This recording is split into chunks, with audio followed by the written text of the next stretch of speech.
try to mimic the case of log pairs. So what does it mean? So we are studying log pairs, where X is a variety and delta is a pair. And we saw, even in Frederick's talk, that this is a very natural setup somehow. So in other words, we want to work with, instead of a variety, we want to work with a pair, which is given by a variety, and some divisors, where these are hypersurfaces, and these are rational numbers or real numbers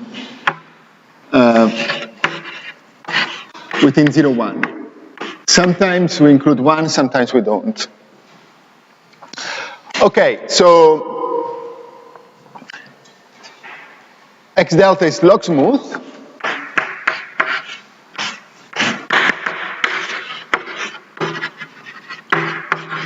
If both X is smooth, all the components of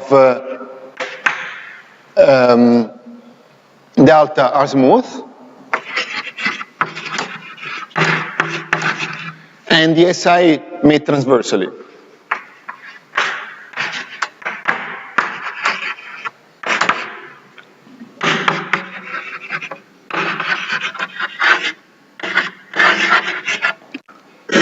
Okay, so this is somehow the easiest category to work with. But what we said yesterday is that even if you start with a log smooth pair, and you try to reproduce the graph that we had yesterday, so we have some log pair here, and you try, I didn't define what the graph is.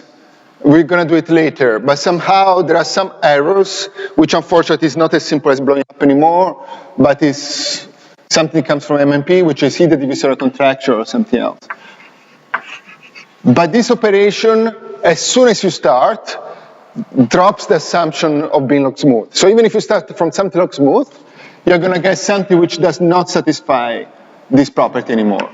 So let me call it Y gamma. So Y gamma would be KLT. This is the, if you start with something with coefficient within, so if X delta is log smooth with coefficients within 0, 1, then it turns out that the most natural category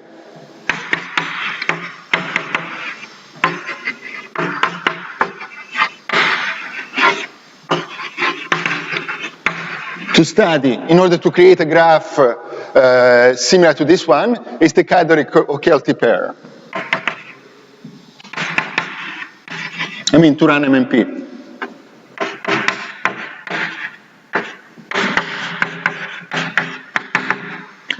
It's the category of KLT pairs, which we saw yesterday. Vice versa, given any X delta, it doesn't matter how bad it is. Okay, as long as it makes sense to talk about pullback. So in other words, as long as it's a log pair, Kx plus delta is Q Cartier, we can find a log resolution. So there exists a log resolution of X delta, which means that there exists F from Y, when we Y, let me use letter Z, to X, such that if we take the pair Z and then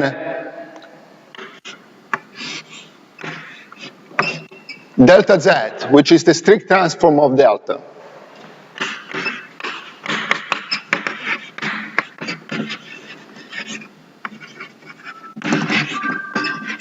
and then, sorry, this is birational, of course, sorry. And then I take all the exception divisor,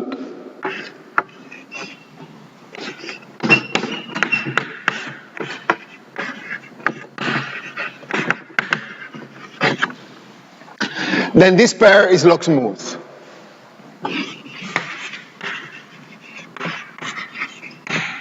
So in other words, if you consider this graph here, somewhere there will be log smooth pairs.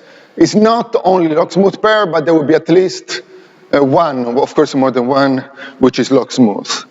Okay, so why do I say all this stories? That what about foliations? Sorry, maybe let me give one more thing. So the goal of the MMP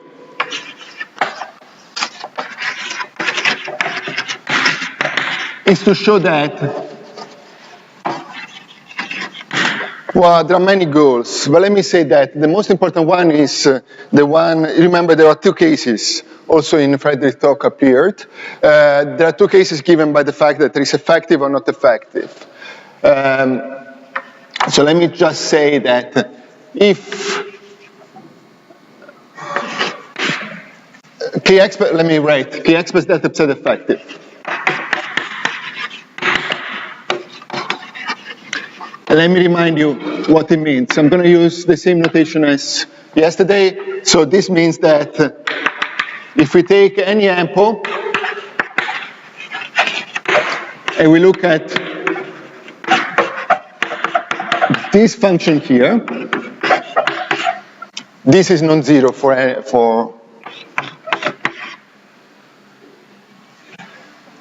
n big enough. Okay, so assuming that this is, or sufficiently visible, sorry. So assume that this property is true, then there should exist a branchomorphism x to y such that, so let me call this phi, ky plus phi star of delta is f. Okay, this is the natural generalization of what we saw yesterday at the very beginning. Okay, this is not a proper map in general, because again there are flips, but nevertheless it still makes sense to talk about push forward of a divisor, and we want that this new guy here satisfy the same property as Kx was satisfying yesterday. Okay, so let's go back to foliations. So if I want to mimic this strategy, the first question that I need to answer is, what does it mean to be log smooth? And we said yesterday, you cannot just say the foliation is smooth. It makes no sense. So we need to be a little bit more careful than yesterday, because we are working with pairs. And I'm not sure if the answer that I'm going to give you is the correct one, but that's what we came out with. So this is new. I mean, each of us could have a different definition, but this is what we think that is correct. So what is a log smooth pair?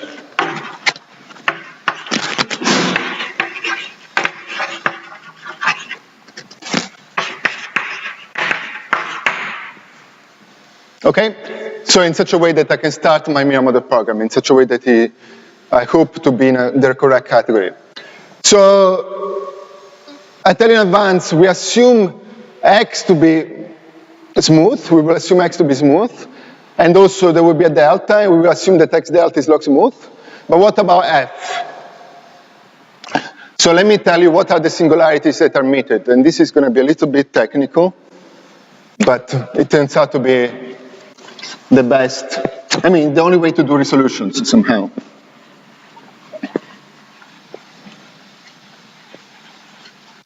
So, given X smooth, and this is very important that it's smooth, a foliation F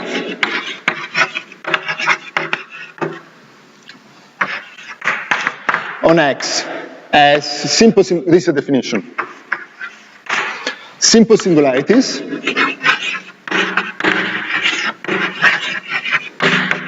sorry, I forgot to say the most important thing. I only care of rank n-1, of corank, a foliation F of corank 1. Sorry, I still don't know exactly what is the equivalent for in general.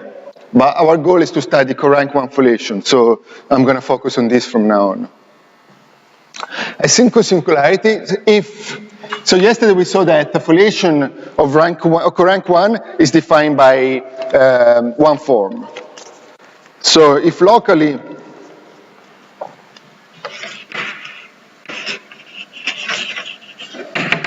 it is defined by one form,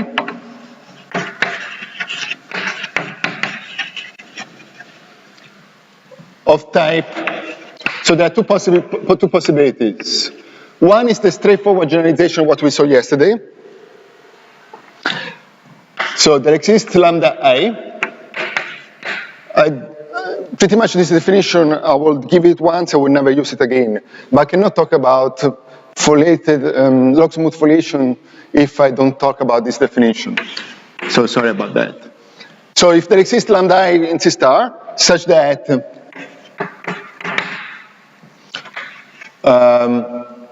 sorry, one form omega. Omega is of the form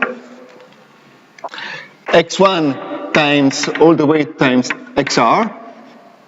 It's just a way to write it. Times lambda I dxi divided by xi,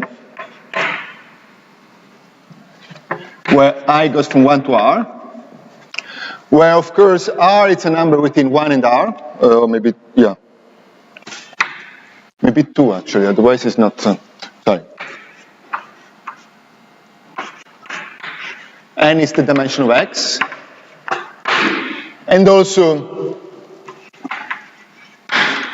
I need some condition the lambda I. So if the AI lambda I, it's almost like saying they're linearly independent, are equal to 0 for some AI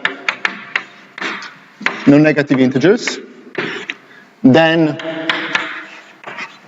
AI are all equal to 0.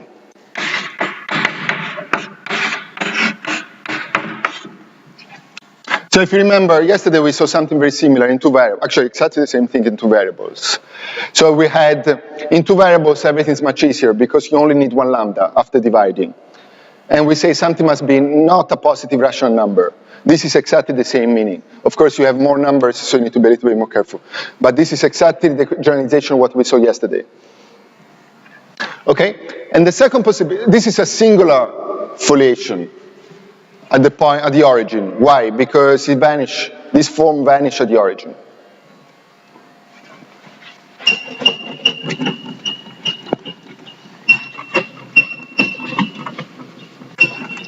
The second possibility is similar, but a little bit more involved. So very briefly, I'll tell you what it is. But once you see it, you can forget it. So the second type is that omega is equal to x1 times all the way to xr pi dxi divided by xi plus, okay, let me continue here, psi of x1 pi p1 xr pr, and then the rest is like before. But we start from 2.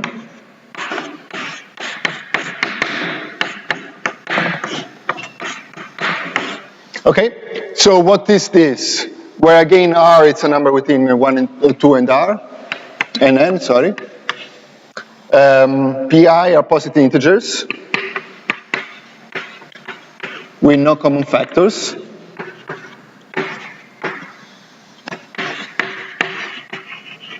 And lambda I are like exactly like before.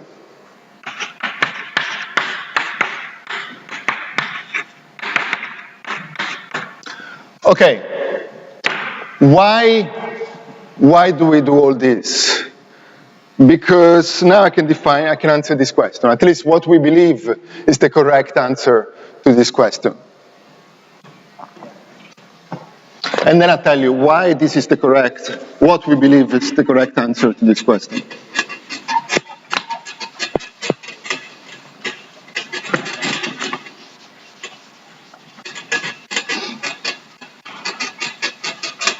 Okay, so let's suppose that we have a pair. As usual, delta is given by some coefficients and some macrosurfaces. This is called log smooth. It's foliated log smooth. It's foliated smooth.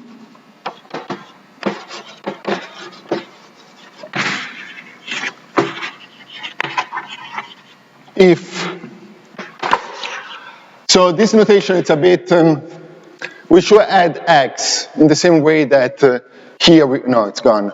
By next delta, we add x. But of course, there is x somewhere, right? So the first thing that we assume, like yesterday, like just now, sorry, x delta is log smooth. So the variety on which we work and the divisor delta on which we work is as nice as in the minimum of the program. The second property is that F admits simple singularities.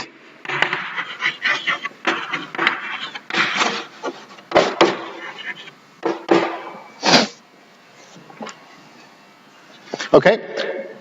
And the third, which is exactly what is written here, the third property, of course I need to say what is the relation between delta and F. So, given P in X, or maybe given X in X, if we consider if S is equal to the sum of all the SI which are non-invariant,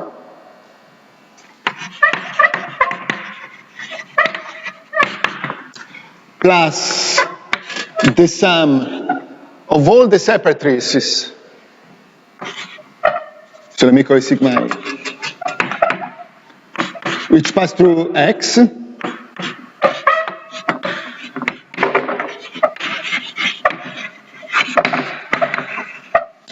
then also the divisor XS is log smooth. Sorry, simple normal crossing. It's a bit different. In other words, it's possible that there is a node, but everything intersects in a nice way. Okay? So these are the three conditions. In other words, okay, why do I remove the invariant divisor here? Because if there are invariant divisors on delta, they will appear here. Okay? So it's very hard to draw a picture. Let me just say a few properties about this. First of all, what is a log resolution? We talked about log resolution just now. We can talk about log resolution now again.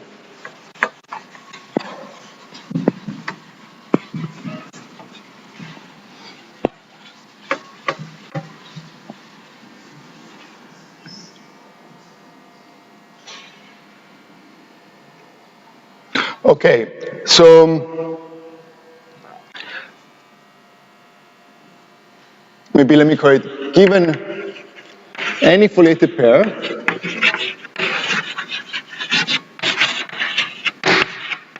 G gamma, where I remind you, we do require, exactly like in the minimum of the program, that Kj plus gamma is Cook-Cartier. And that's the only thing we require. A foliated resolution, or log resolution of G gamma is exactly what you think that is true. It's a proper morphism pi from, maybe let me say on Y.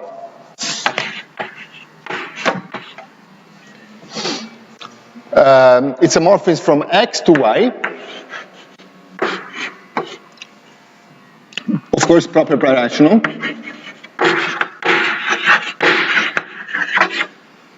Such that, okay, let me write everything. If F is the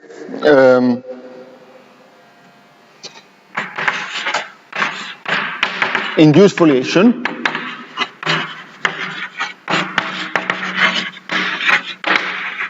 on X, then the pair F, and then as usual we have gamma X, which is the strict transform of gamma on X, plus the sum of all the exception divisors, is exactly the same as before.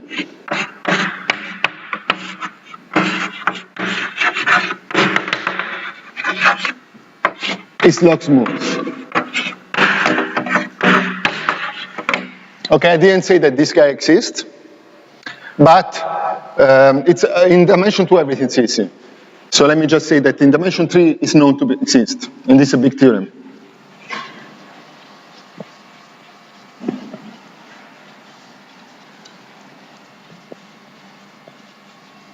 So it follows, it's not written there, but it follows as a consequence of Kano.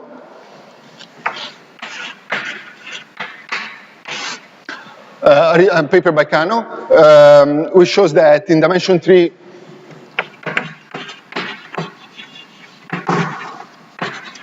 log resolution exists.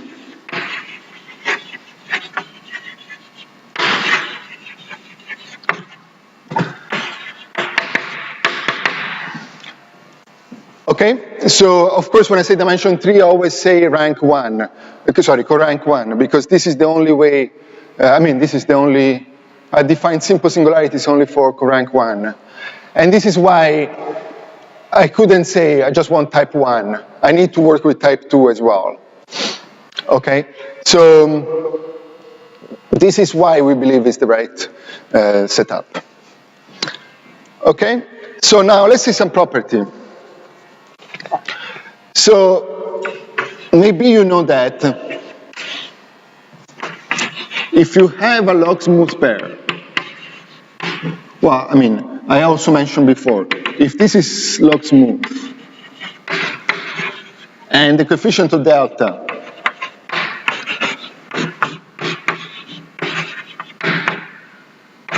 are within 0 and 1, then X delta is KLT.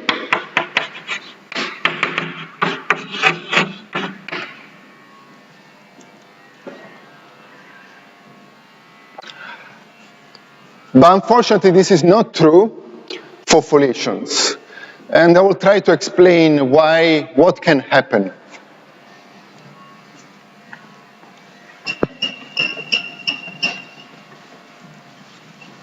But something else is true.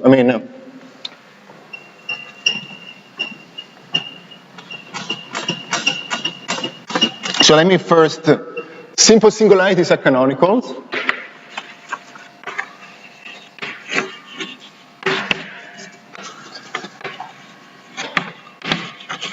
But if F delta is log smooth, even if delta are within 0, a coefficient within 0 and 1, almost never this pair is KLT.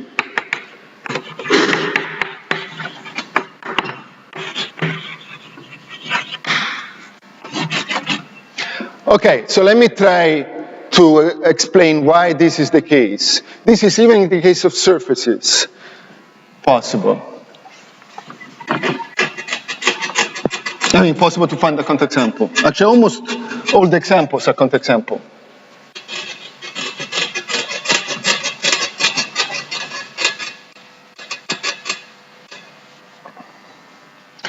Okay, so let me show an example.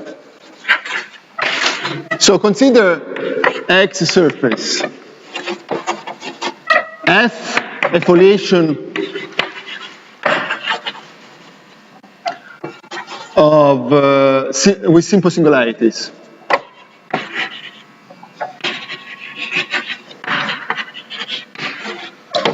At X, even of type 1, because it's very easy to do calculation of type 1.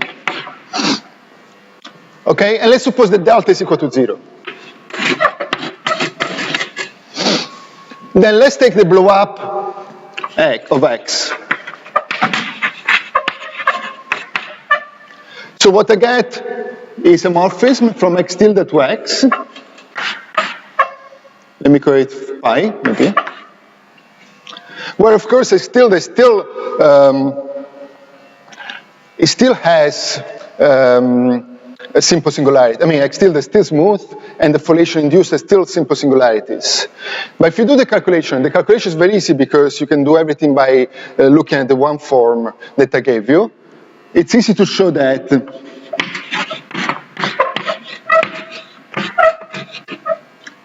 Kf tilde is equal to the pullback of Kf.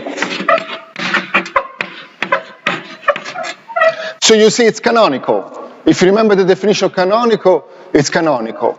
But it's not KLT, which is very strange because in Barasian geometry, we always say KLT, it's much weaker than canonical.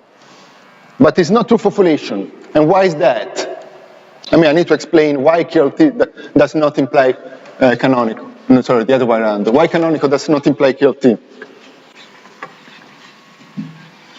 So why F is canonical but not KLT?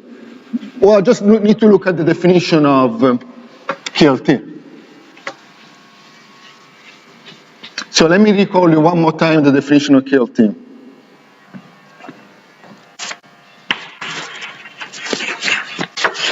This is from yesterday.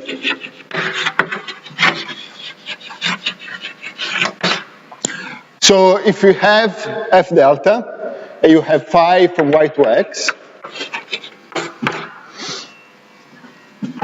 so these are the usual data, I'm not going to write it. This is a log foliated pair, and this is a proper Barasian morphism. So if you remember, on one side we have Kf plus delta, and we take the pullback. On the other side we have Kg plus delta y, where G is the induced foliation on y, and delta y is the street transform.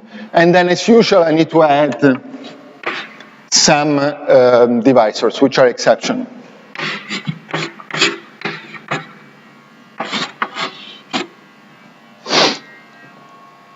Okay, I'm going to use this slightly different notation than yesterday.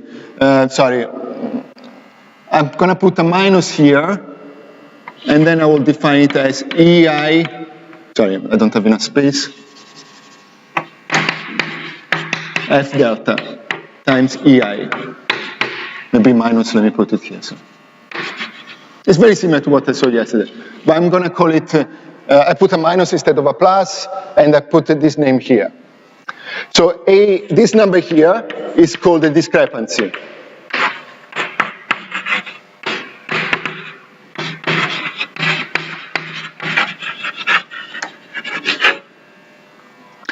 And of F delta with respect of EI. If you take any books of Barasian geometry, you see this word all the time. So KLT, if you remember, it means that all these numbers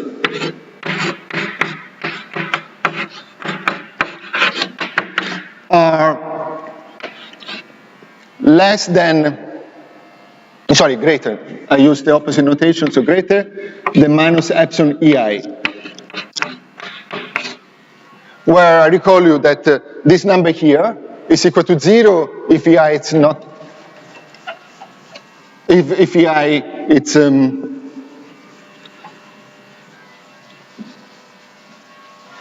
invariant, and it's equal to 1 if it's not.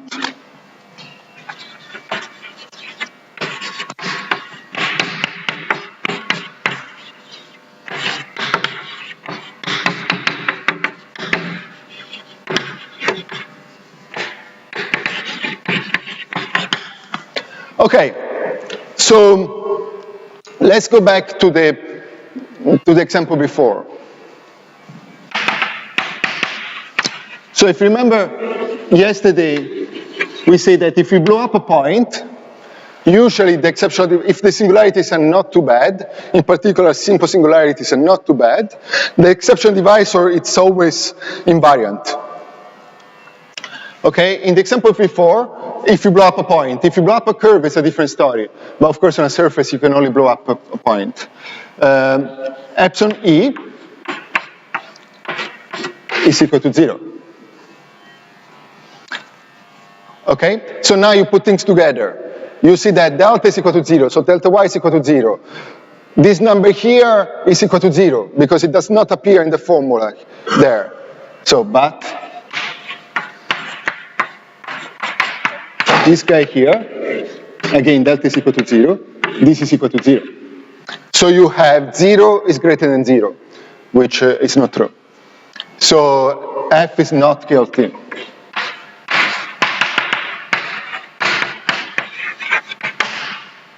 Okay, but it's log canonical, and many other properties. So let me write it.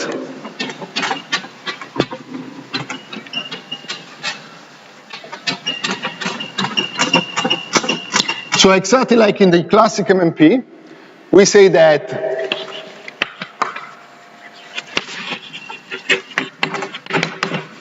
F delta is log canonical. Sorry, maybe let me write it.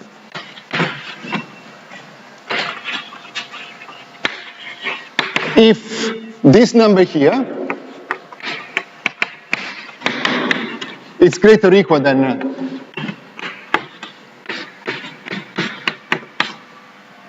this one. So you have greater or equal instead of greater.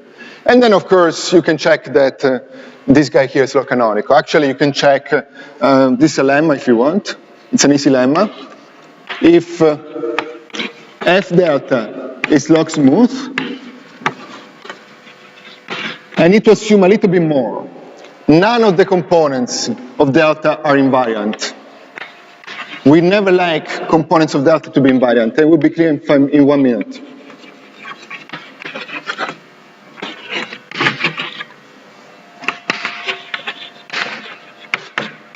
Then F delta is log canonical.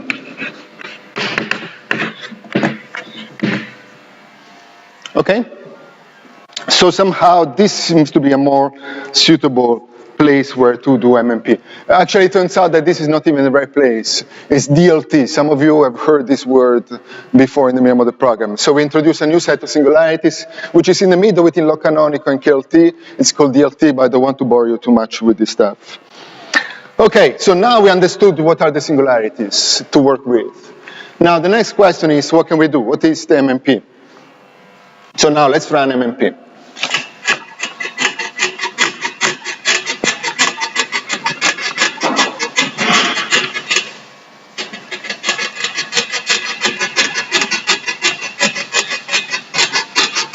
Okay.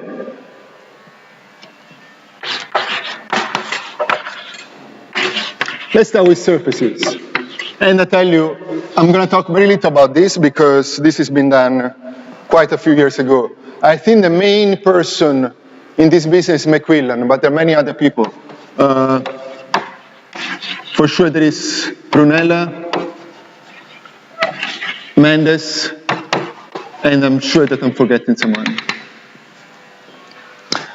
So all I'm going to say is some result. By the way, if you want to read more about this, Brunello wrote a very nice book about Barasian geometry for foliation surfaces. So you can find anything that pretty much I'm going to write on this whiteboard, blackboard now. So MMP holds. What does it mean? So given F with canonical singularities,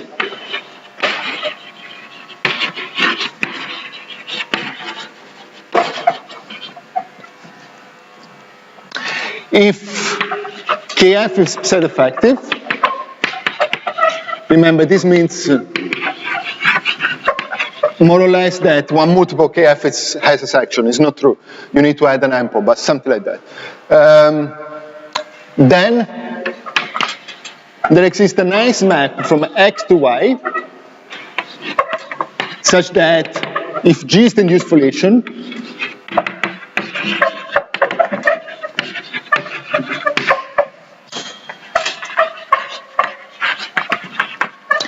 then Kg is net.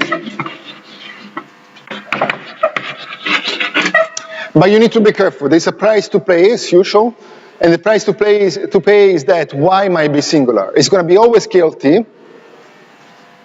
Let me write it. It's not like yesterday. Yesterday I mentioned for surfaces you don't care about singularities. Well, this is true for the normal MMP, but not for foliation MMP. But KLT singularities on surface are very simple. They're quotient singularities.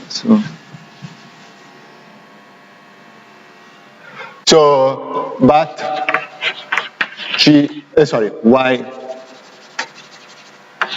might be singular.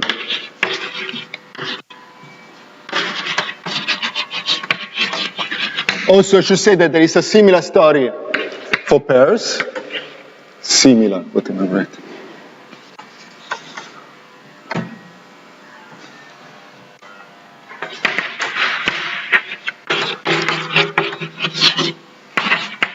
So I'm not going to repeat it. If instead of writing MMP if you start from something log smooth, for instance, and instead of KF, you work with KF plus delta, you have exactly the same result. But, and that's the bad news, abundance is false.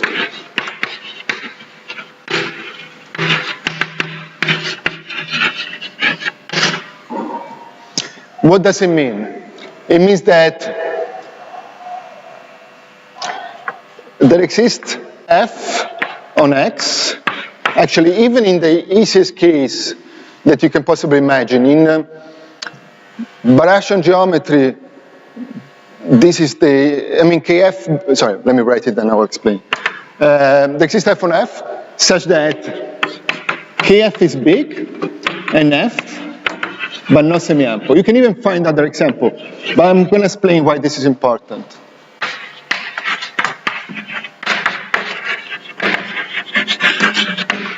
Okay, so this is not even abundance, it's what we usually call base point free theorem. Namely, if you have something big enough, usually it's supposed to be semi-ample. Okay, but it's not true for foliations. Okay, I'm not going to show the example, it's not difficult, but I'm not going to show it. But tomorrow I will talk about a fix of this. We were able to find an alternative theorem which is as good as this and which allows us to run MMP. Okay, so if you can remember that if KF is, I'll remind you tomorrow, but if KF is big enough in general, it does not imply that it's semi-ample. Okay, any questions so far?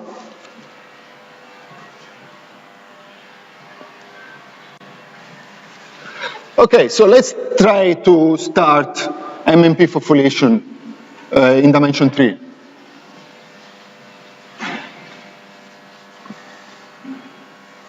So let me say that for rank 1 foliation, there are many results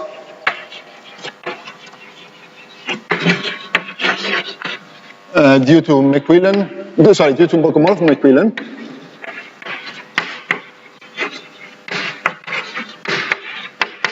Regarding bend and break, I'm going to talk about this, but anyway, bend and break, cone theorem, and so on. And also by McQuillan, which is about existence of mirror models. Although I was not able to understand this paper, but maybe it's my fault.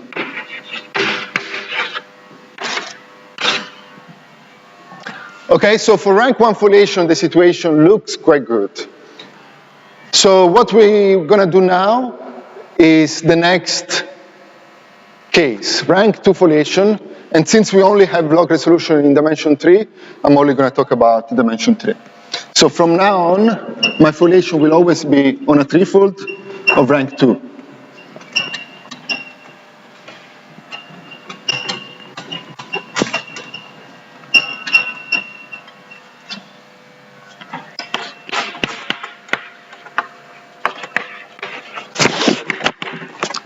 So the dimension of x is equal to 3, and the rank of f is equal to 2. And today what I'm going to talk about is bend and break and adjunction results. So today I'm going to talk about Spicer's work.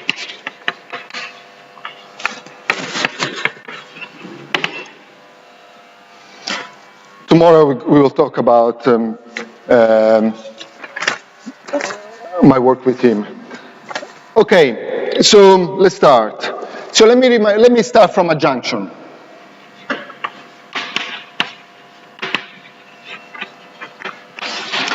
So let's suppose that S, again, I want to remind you what is the situation in the classic Baratian geometry setup. Let's suppose that S is an hypersurface.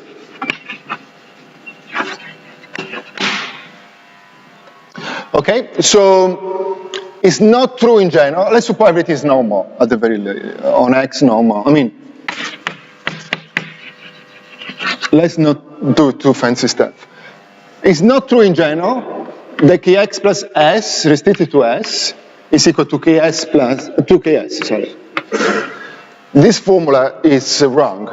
Like for instance, you can take the cone of a conic,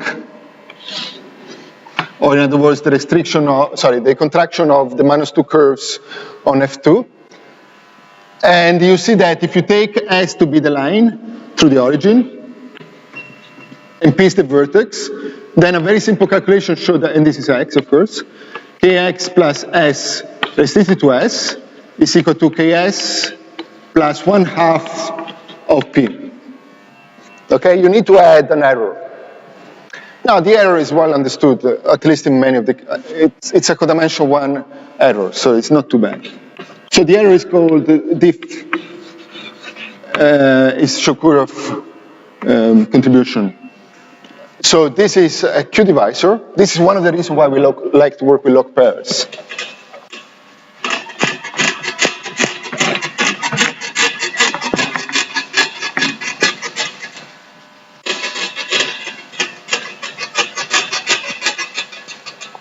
So where this guy, it's always effective and it's a Q divisor. Sorry, maybe for the way I wrote it, I'm assuming that this is Q Cartier. Something true even if you don't assume Q Cartier. But the way I wrote it, I'm assuming this is a nice divisor. Okay, so what about for foliations? So we would like to have something similar for foliation.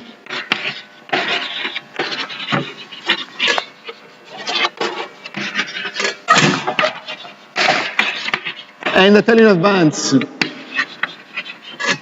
this formula is not true in general if you don't add an extra term. So what we want is not Kf plus S, but Kf plus epsilon S times S, restricted to S.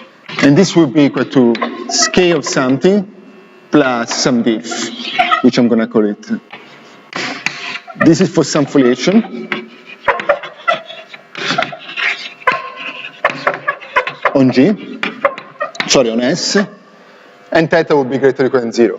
But if you want this formula to be correct, again, you cannot just add 1, but you need to add epsilon S. So you need to distinguish two cases. Either S is invariant, and so there is no term here, or S is not invariant, and so the formula is exactly like in the case of this one. Okay? So let's see why. Very briefly. And this is exactly the reason why KLT is defined in this way, log canonical and KLT are defined the way we define it. It's because we always play with the junction. So if you want the formula to be correct, you need to eliminate those guys that are invariant from delta. You don't want to have anything invariant here, so you put 0 every time that you have something invariant. Okay, so that's why you have this funny definition of invariant. By the way, I forgot to tell you something. If you take the stupid foliation, f equal to, maybe let me do a remark here, which I should have done before. If f is equal to tx, then of course epsilon s is equal to 1 for any s. So this is a natural, we're not trying to create a category which is completely different from what we had before. It's a very natural generalization of what we had before. Okay, if you don't understand the word. Okay, so let's go back, let's try to answer the question. Let's suppose that F delta is a log pair.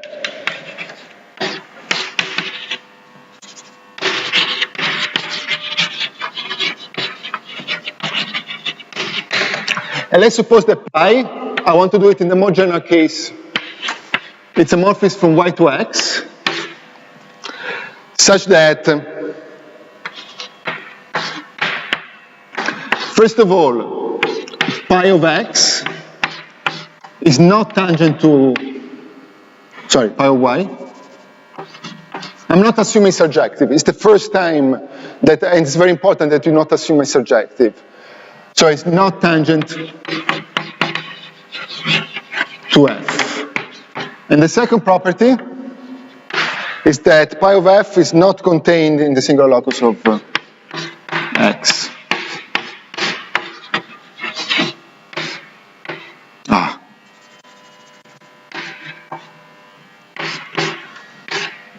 Okay? For instance, if it's surjective, you're not assuming anything. But if it's an inclusion, there are two cases that you should think of. Either proper Brashian map, this is the first case. The second case, which is completely different, it's a hypersurface. So if you have an hypersurface, you want this to be true. Of course, this one is almost always true.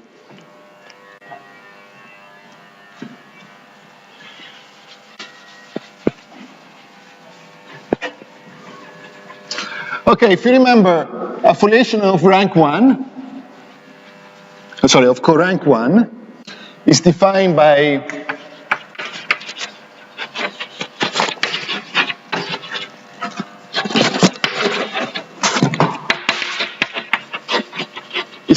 a rank 1 shift, a rank 1 subshift of omega 1x.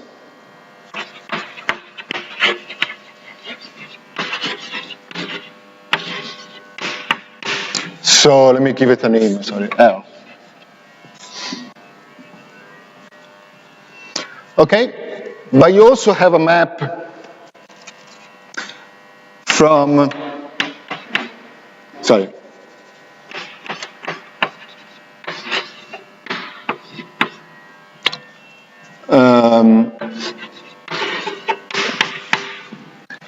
this one to this, right?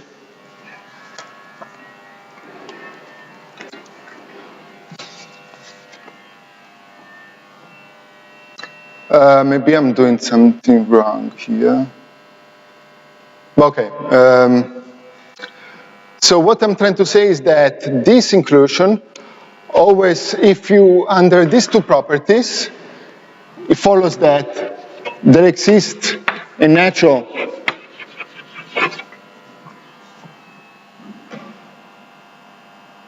no, I'm getting this wrong, right? Omega 1 over y to p star of omega 1x. Sorry.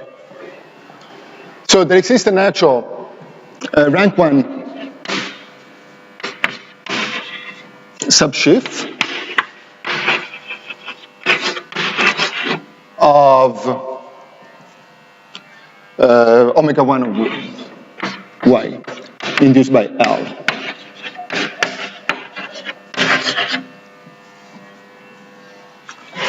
And this is because of these two properties.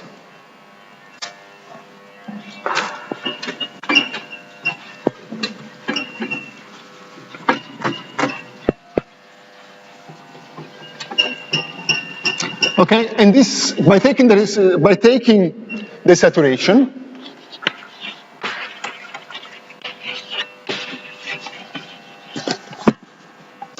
of P star of L, we can define a foliation of corank 1 foliation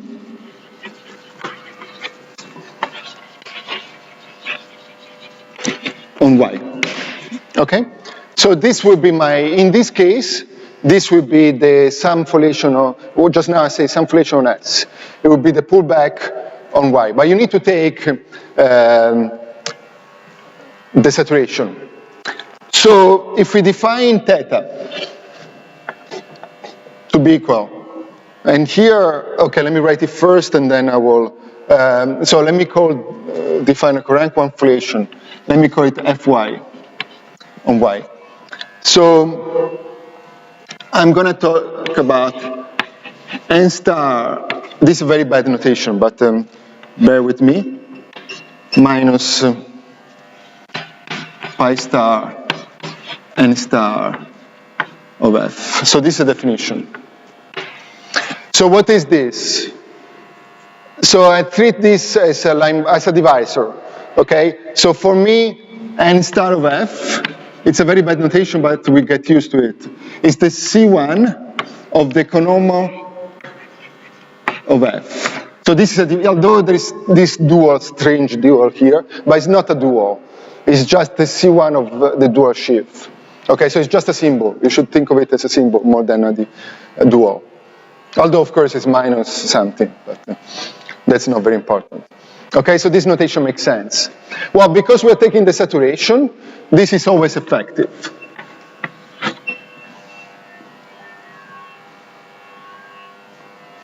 Okay, and then we also have, so if you remember, we have a sequence TF, TX, and F0. So Kx, it's also equal to Kf plus n star f. I take the dual, that's why it appears this way. Okay? So if I use, now I'm doing arithmetic. It's extremely easy exercise. If I use these two formulas, what I get is a junction.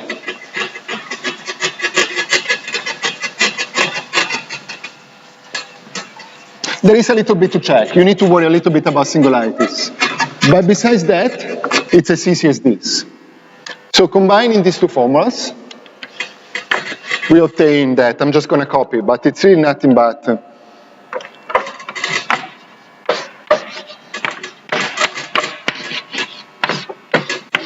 arithmetic.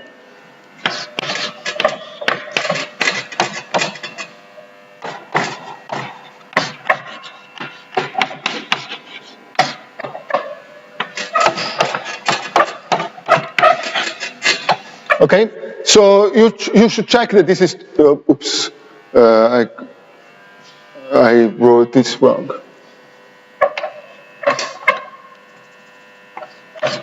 You should check that this formula is true. But all I'm doing is to use this formula twice, both for Kx and Ky, and then I'm using this one. That's it. Okay, so why is this a very nice formula? Well, because we're going to see two different applications.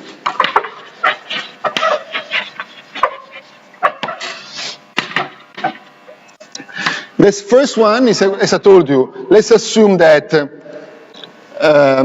y, it's an hypersurface of x. And since, I'm assuming that pi y is not tangent, I need to assume that y is not invariant. So in other words, remember, this number must be equal to 1. This is just the definition of the number there. Which means that y, it's not invariant. Then, if I combine this formula here, maybe let me call it star, with the Shogurov adjunction formula, what I get is this. Kf plus y plus delta, restricted to y, it's equal to Kfy plus the diff plus theta. Okay, so we got the adjunction formula we wanted, where this is still effective, of course. This was effective before, this is now effective, so we get something effective. So with very minimal amount of work, we got the adjunction formula we wanted. But actually, let me show you another application, although we're never going to use it here. We use it many times in our paper, but a second application is the case of rational morphism. So let's suppose that y to x is birational. So the two properties that I wrote before are totally useless because it's a surjective map. Then, what you can show, maybe I'm going to write it without explaining too much, is that this is always true.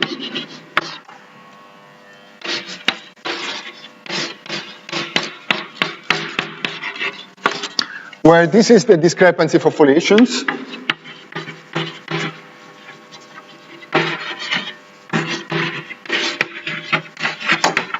And this is the usual discrepancy.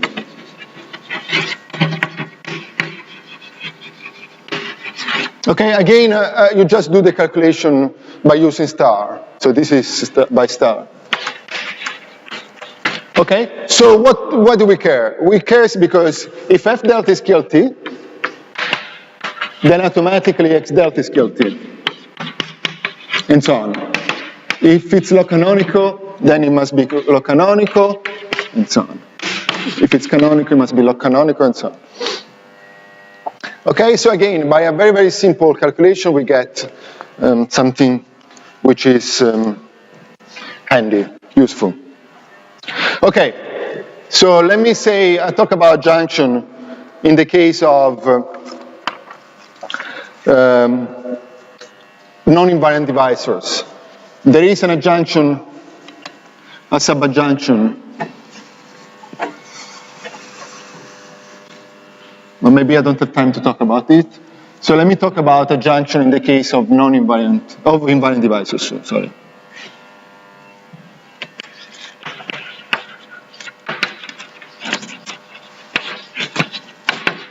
This is even easier, actually.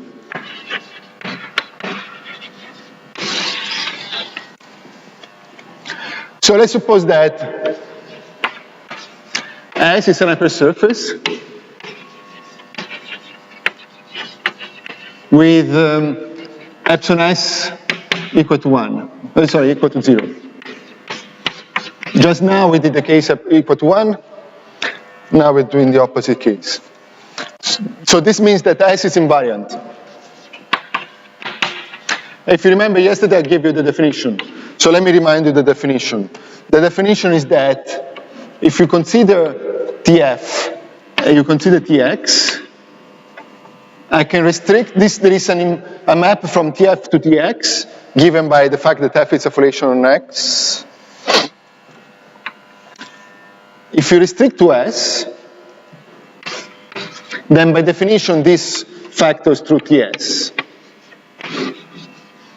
Okay, this is not an exact sequence. This is just a factorization. Okay, this is the natural map.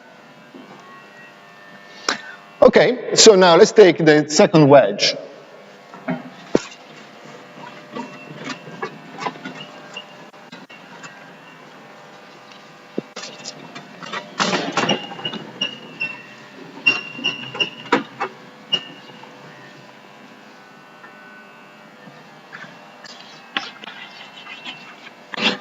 The reason why we take the second wedge is because this is a foliation of rank 2. So it's a sheaf of rank 2. Okay? And then you see that Kf restricted to S, it's equal to Ks plus something effective. Okay? Where theta is effective. Why is true? I mean, you just need to do a calculation. Do the dual of this, or just prove the dual of this. So, of course, C1 of this must be less than C1 of this, in some sense, because we take the second wedge and there is an immersion. Sorry, C1 of this must be less than C1 of this, sorry. Okay, and the difference is exactly what I call delta. Okay, so again, you just need to convince that this formula is correct. You need to be careful about singularities, but besides that, this formula is as easy as that. Okay, so you see there is no S here. And why is there a Ks here? Well, the way to think about this is that on S, the induced foliation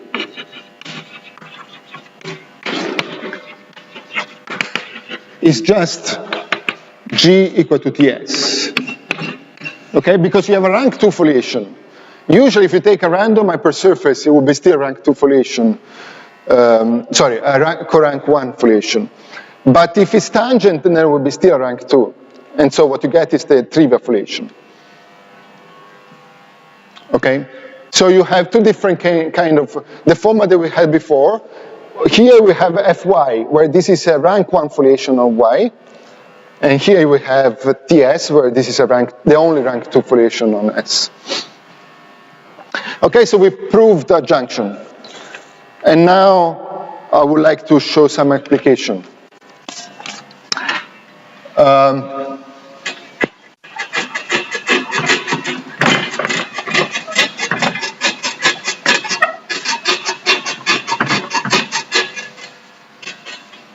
I don't think I have time to talk about subadjunction, which means I will have to skip some proofs. But I'm happy to share some details if you want to hear more in private. So I'm going to talk about the next chapter in the middle of the program. We talk about junction, next one is bend and break.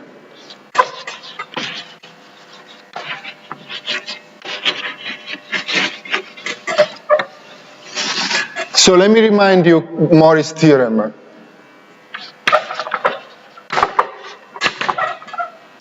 Let's suppose that X is a projective variety, normal projective variety, and C, it's a curve inside X, such that, so let's see, such that Kx times C is negative. I'm assuming, of course, that this makes sense. So in other words, you want to assume that X is Q-constant or even smooth, as far as I'm concerned. Okay? Then, for all the points X in C, but not in the singular locus of X,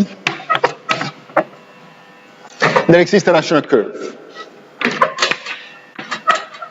So there's a map from P1 to X, not trivial, such that f of P1 pass through X. Okay, so what does it mean? It means that you have a curve C, and through any point, either the curve C is rational, and of course then this theorem doesn't say anything, but most of the time it's not rational. So for any point X, you can find a P1. Could be singular, but still, you find a P1. Okay, so what is the generalization of these two foliations? As strange as it can look like, we expect exactly the same thing to be true for foliations, which is nice because it's a way to produce rational curves.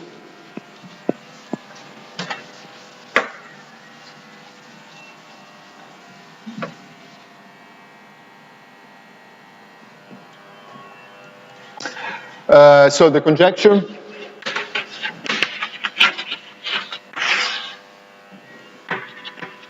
is that, let's suppose that F is a foliation with canonical singularity.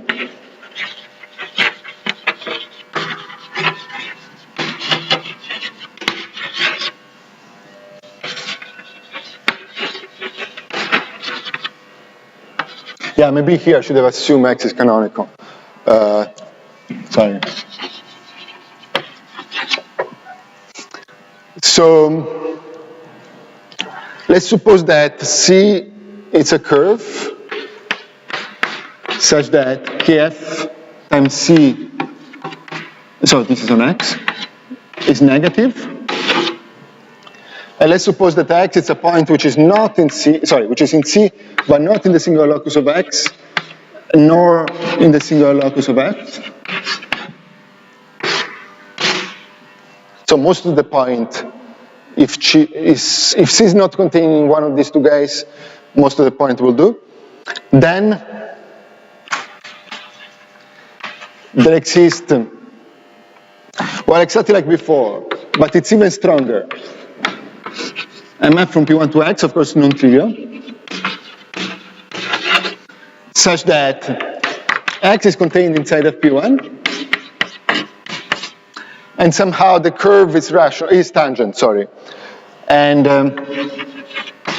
Fp1 is contained in a leaf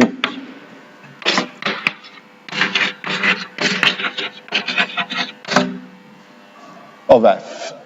So it's tangent to F.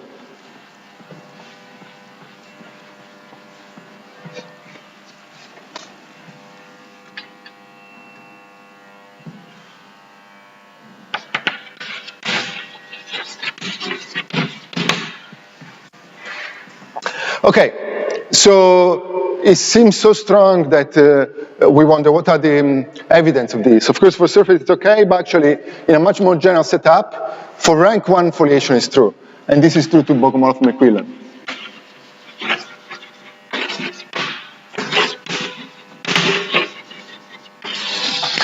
We show that actually something even stronger. We show that if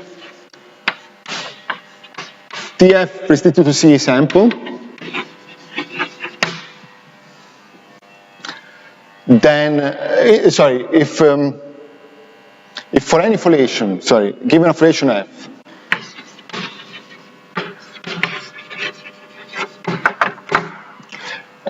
if this is ample, actually now there's even a more general setup where you don't even need to assume that the point is not contained in the single locus of F.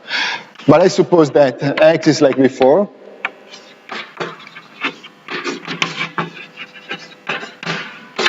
Then there exists what let me call it sigma rational curve through X tangent to F. It's much stronger than this. But let me just say it this way. So why is this a generalization of this for rank 1 foliations? The reason is because if the foliation is rank 1,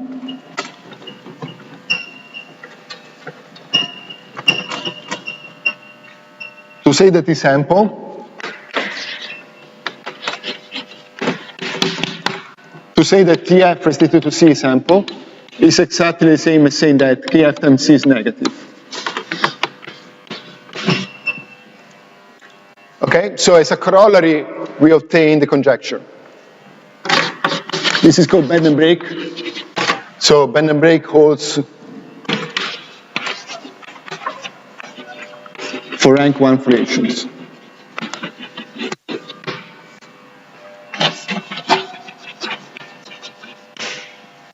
Okay, maybe I should say also an important theorem which is due to, although I'm not sure if I'm ever going to use it, but it's due to Miyaoka in the generalization by Campana and Peternel, which says that if KF is not Z effective, actually it's an if and only if, then this is very similar to what Fredrik was talking about yesterday, then F is uniruled. Where the definition of uniruled is exactly the same as yesterday, but with the extra assumption that the rational curves are tangent to F. I'm not going to talk about this too much, so I just, and of course the vice versa is also true, but I'll leave it as it is. What I would like to talk instead is rank 2 foliations.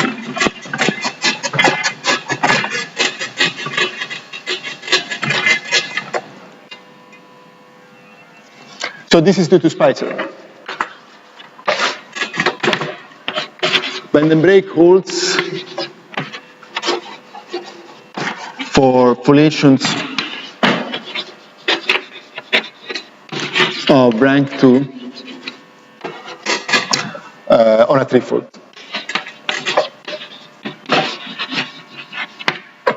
Okay, let me say that this follows from two main ingredients. The first ingredient, besides calculations, as usual, the first ingredient is a junction. So the way it works is this. You have a curve C. You want to find a suitable surface S, which contains the curve C, in such a way that you can apply induction on the dimension. I mean, you can apply the same result for surfaces. Okay, so the idea is to find S containing C inside X, and then apply, and then restrict to S. Okay, so this part, once we know a junction, is fairly easy. But how to find S? So there are two cases. If C is tangent, then it's very easy. Sorry, the other way around. If C is not tangent, then it's very easy. because pretty much almost all the surface will do, as long as they're not invariant. And they preserve. So let me just say, in order to do the calculation, if C is not tangent, we just choose S such that S times C is negative, and S, epsilon S is equal to 1. So most of the surfaces are not invariant. So this property here, it's very easy. What about this property here? Well, you should think of it two different cases. Either Kf is not Z-effective, and then you have Miyaoka theorem, and then there is pretty much nothing to worry about. Or Kf is Z-effective. But if Kf is Z-effective, it's very easy to find this. You can think of it almost to be effective. You just need to perturb it a little bit. So it's very easy to find the surface S such that S times C is negative. Okay? So this is in the case Kf is not Z-effective.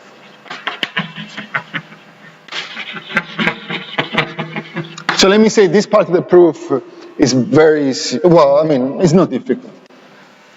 But the nice and second ingredient is to show that the same can be done if C is tangent.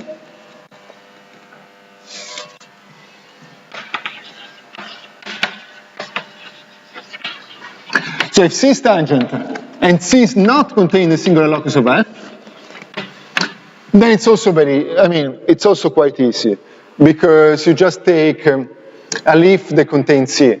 The way to think about it is that you have C, then you have leaves which are of dimension 2. Maybe they don't exist algebraically, but it's good enough to work with an analytic surface, and so it's an easy exercise to show that everything works. Okay, in this case, you don't even need to worry about S times C negative, because the formula, S will be with epsilon S equal to 0. In the formula of adjunction, S disappear, so you don't care about what S times C is. Okay, so the most difficult case is that if C is tangent and C is contained in F, in the singular locus of F. Well, since this is also important for us tomorrow, let me just say that one of the theorems of Callum, Del Spicer,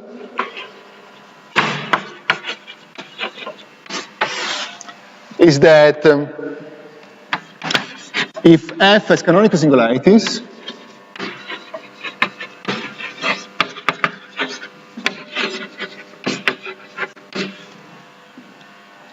then there exists a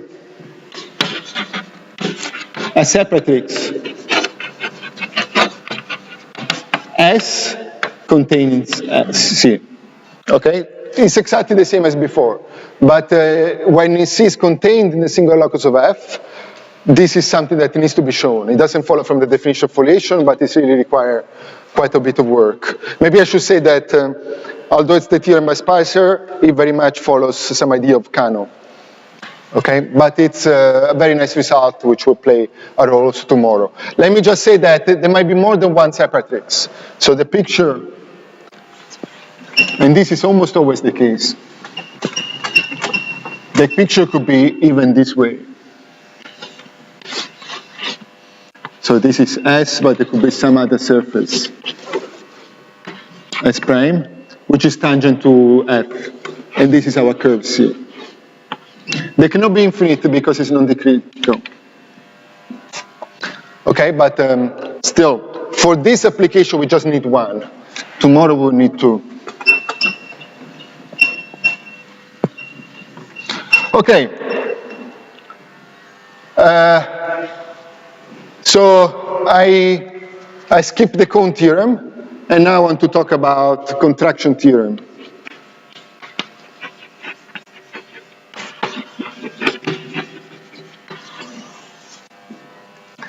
In order to talk about contraction theorem, I need to remind you what the MMP is about. So we want to run MMP.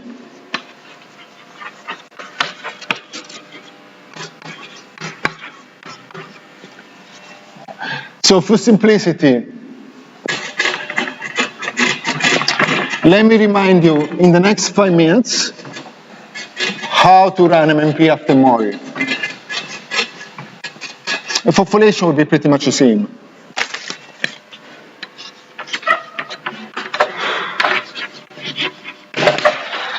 I'm sure many of you already heard this story, but I was told not to give for granted MMP, so let me say a few words about this. So, of course, let me assume that delta is equal to 0, for simplicity. If Kx is an F, then there is nothing to prove.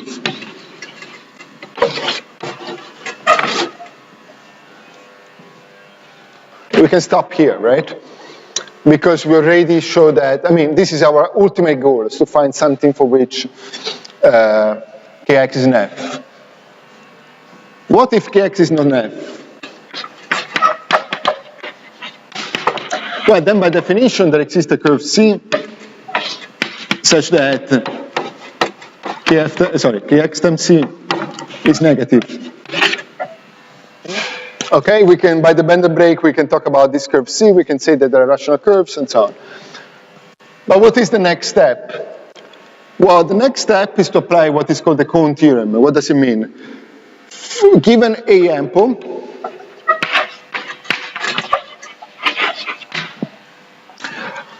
we find lambda to be the infimum of T, positive, such that Kx plus Ta is an F, or ample. Okay, let's draw a picture.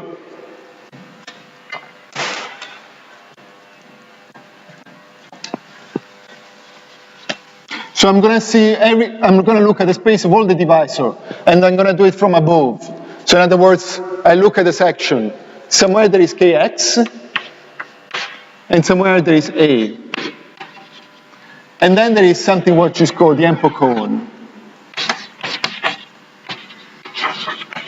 What does it mean? All the divisors contained inside this cone, again, the way to look is, this is a section of this cone, are ample. Okay? Then I draw a segment from Kx to A, and I stop when I hit the wall.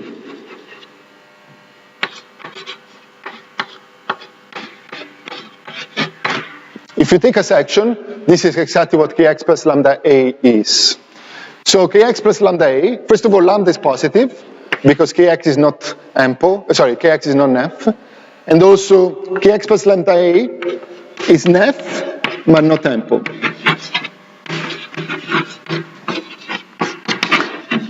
But thanks to the cone theorem, I can do better than that.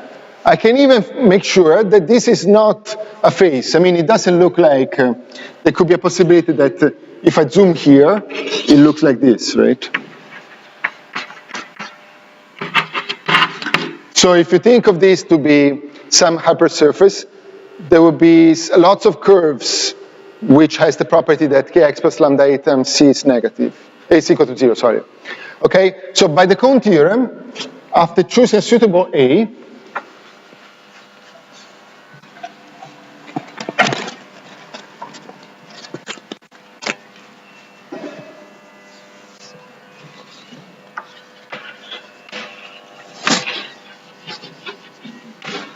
there exists A such that the picture looks like the, how should I say, such that there exists up to multiple and up to numerical equivalence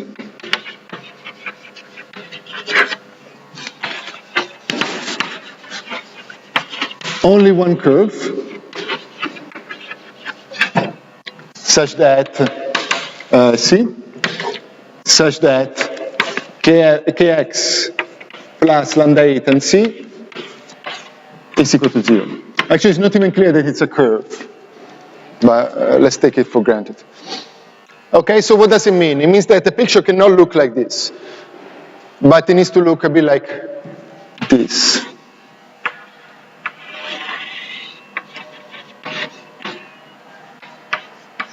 Okay, so I take A in such a way that I get a corner. I mean, this is called extreme array. This guy here is called extreme array. I'm skipping lots of details, but this is the idea. I just want to have the simplest case. Okay? Now, by the base point free theorem,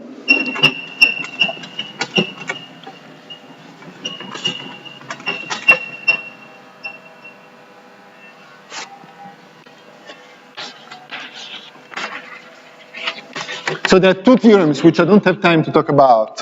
One is the cone theorem, and one is the base point free theorem. There exist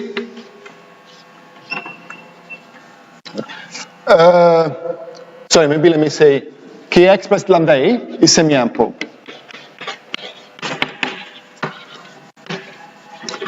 Which means that there exists a contraction phi from x to y,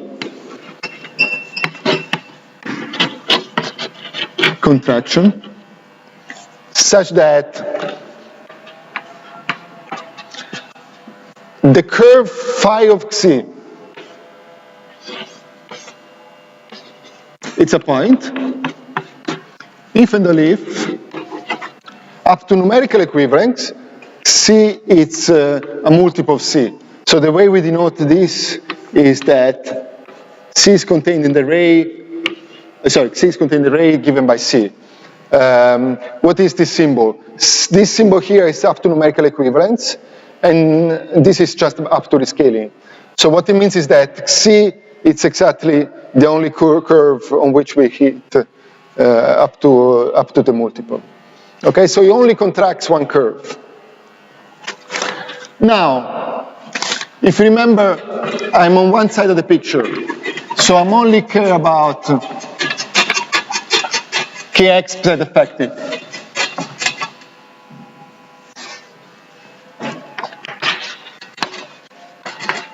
The same can be done for not z effective, but I don't want to talk about modified by space, so if kx is z effective, then phi is birational. And the reason is because kx plus lambda A is big.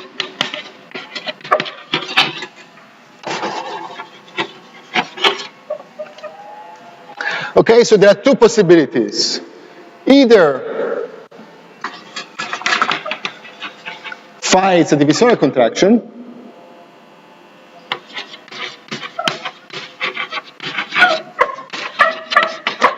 which means that the exceptional locus of phi, it's a divisor, or phi is small. What does it mean? It means that the exceptional locus of phi is not a divisor.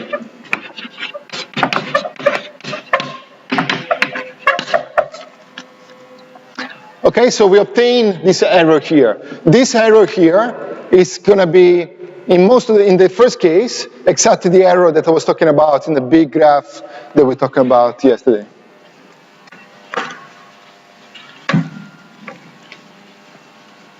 Okay, in the first case,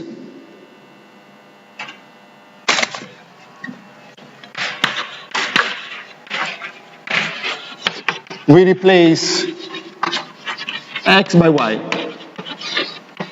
What does it mean? It means, if you remember, yesterday we talked about big graph, and this you should think of it as a blow up, x being the blow up of y, although it's not true, but it's very similar. You have a variety x, and it's possible that you have some kind of divisorial contraction given by this game, and this is going to be the next step in our minimal program. Okay? So, and then we're going down. And you see that this cannot happen infinitely many times, because if you look at the Betti number of y, the second Betti number will be always strictly less than the second Betti number of x. So this can only happen finitely many times for topological reasons, okay, or for other reasons. I mean, you can take each one or so on. Okay, so this picture looks extremely easy, but the problem is that the second case is much harder. If phi is small, then y is too singular. You can show that this is always the case. Ky is not even Q-Cartier. Never. Okay, so what do we do?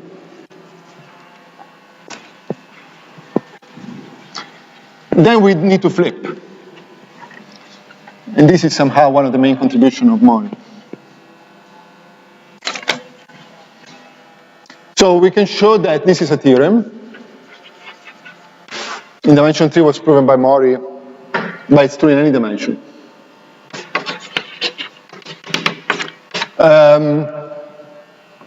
We say that there exists a diagram like this. So x to y is exactly the same as before. But you can find an x plus, which also meets a map to y. And this is what is called flip. What are the properties? First of all is that this diagram is commutative. So phi pi is also small. So in particular the flip is small because it's just a composition of two small bilateral maps. But also, if C plus is such that phi plus of C plus is a point, then kx plus times C plus is positive.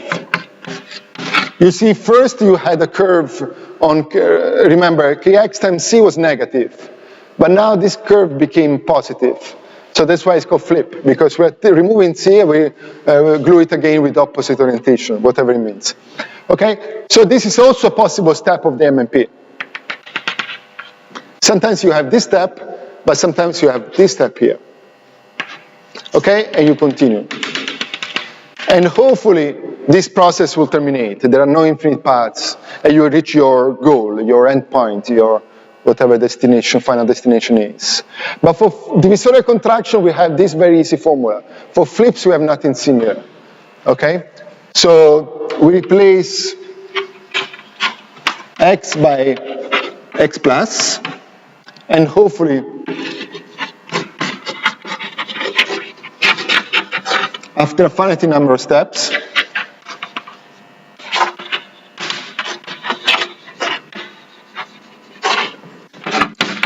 we get to the Mio model. Why hopefully? Because at the moment we still don't know if it's true. We know it in many, many cases, but we don't know if in full generality this process does not, it could continue forever, right? You could have an infinite path, you get lost somewhere without reaching the end point. Okay? So after finitely many steps, we reach that Mio model.